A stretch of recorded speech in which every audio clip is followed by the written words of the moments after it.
de todos os pepinos. Claro, quer dizer, olha, tu criou os filhos, são teus filhos, e que tu criou bem, tu é uma mulher poderosa, tu tem noção crítica boa, então todo o problemático é contigo. Agora, visto no ângulo dela, realmente, ele criou um ônus para ela que deveria ter sido dividido, né?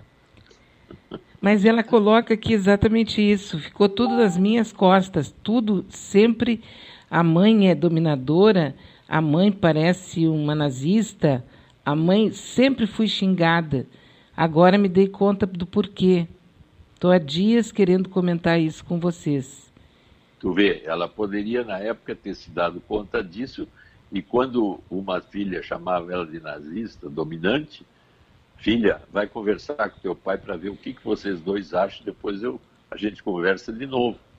Quer dizer, e deslocando essa rigidez que ela passou a ter para ele.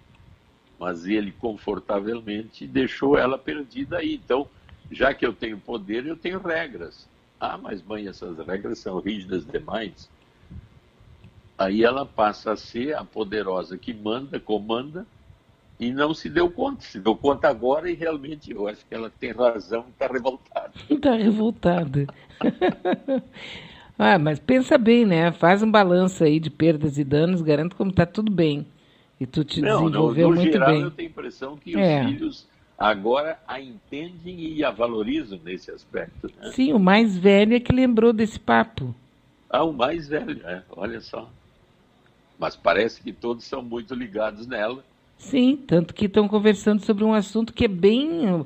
Porque isso é uma fase, um momento muito interessante da família, né? Claro, pois é.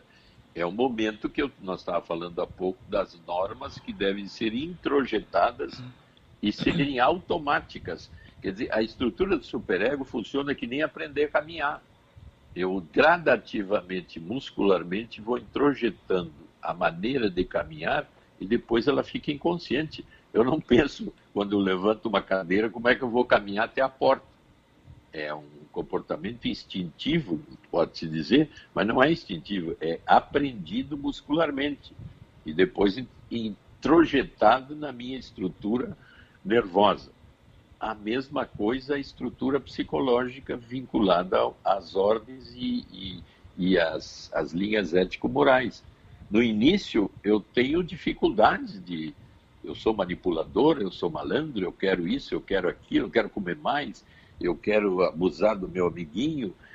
Isso tudo são coisas que eu tenho que receber limites e daqui a pouco esses limites passam a ser automatizados. E aí eu tenho uma ordem ético-moral automática dentro de mim. Sou um cara respeitoso, sei falar, sei dar tempo ao outro. Enfim, todas as regras sociais que me deixam socialmente aceito. Mas até chegar aí, precisa de uma mãe como essa. É, e talvez até admitir realmente que num ambiente qualquer que seja, onde tem várias pessoas, há que existir uma liderança. Não Até adianta. tem um filme que mostra bem a educação alemã mais rígida, que chama-se Fita Branca. Até eu acho que eu discuti com o Rogério. É uma educação extremamente rígida de comportamento, que depois tu fica embretado nele. Quem estiver interessado no ver uma regra assim de imposição, é uma coisa fantástica. E até exagerada. Eu me lembro assim de uma cena que o gurizinho está na mesa dele, na aula, escrevendo uma poesia, e aí o professor vem assim e olha e pega, a aula era de matemática, se não me engano, pega a poesia e diz assim, que isso? Mas esse guri eu acho que está ficando meio estranho, falando alto para todo mundo, né? Quer dizer, ele massacrou aquela abertura poética que o guri estava tendo ali como sendo algo muito estranho e até meio gay, pareceu, né?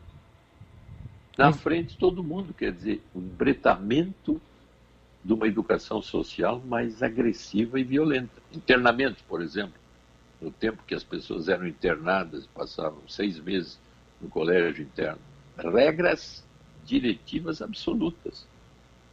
Aí são exageros, né?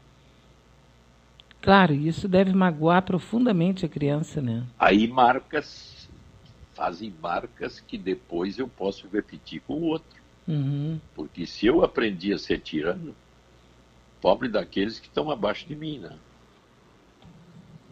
Temos aqui uma outra situação bem. Bom, ele é um ouvinte, tá? Ele diz o seguinte: eu assisto o BBB. Sei, B, que tu não assiste. Não, não assisto mesmo. Nunca assisti o BBB. Ele coloca aqui que um rapaz do BBB falhou sexualmente, broxou. Sim. Para quem acompanha, sabe do que eu estou falando. Acontece que já me aconteceu este acontecimento, kkkk. Já não consegui várias vezes. Tenho 37 anos. E só queria ouvir do Dr. Maia se isso é problema ou se isso acontece com vários homens ou com todos. Eu acho que esse fato dele, isso é uma coisa assim, muito comum entre homens, mas pouco falada porque, bem como ele está dizendo, fere o narcisismo. Se aconteceu dentro do Big Brother, aí aconteceu no Brasil, né? Quer dizer, são milhões de espectadores do Big Brother, então o cara realmente fica vulnerabilizado em função disso. Mas esse tipo de coisa sempre deve se procurar uma linha mais, eu diria, psicoterápica, que ele fosse falar com alguém para explicitar bem quando é que acontece, por que acontece, em que condições, como é a relação dele com a parceira, é uma pessoa que está ligada nele, é eventual, é pessoas não ligadas, quer dizer, nós temos que fazer uma verificação ampla dos contextos em que isso acontece.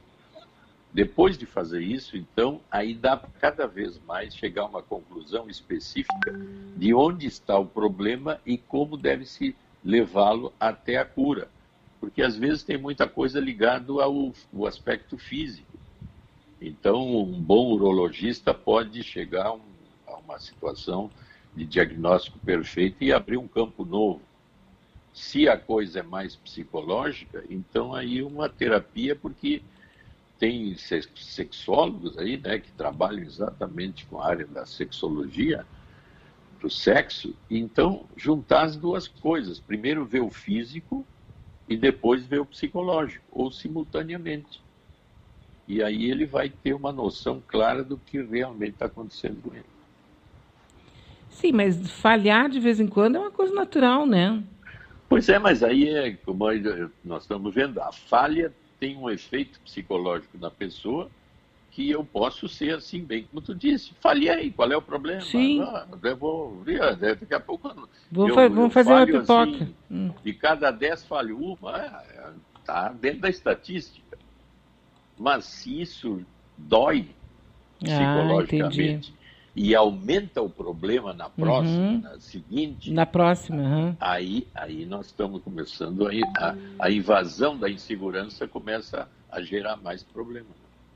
Então depende do que isso resulta na pessoa, nas pessoas com que aconteceu isso. Claro, ele tem que ser capaz de examinar em detalhe onde é que está acontecendo isso e por que está acontecendo isso. Porque a colocação como ele fez é um problema, mas todo problema tem que ser esmiuçado. Vamos dizer assim, se nós usar a metáfora do coronavírus, o que levou a nós saber bem dele? O sequenciamento genético dele. Passando para que sequenciamento nós temos que fazer no problema dele.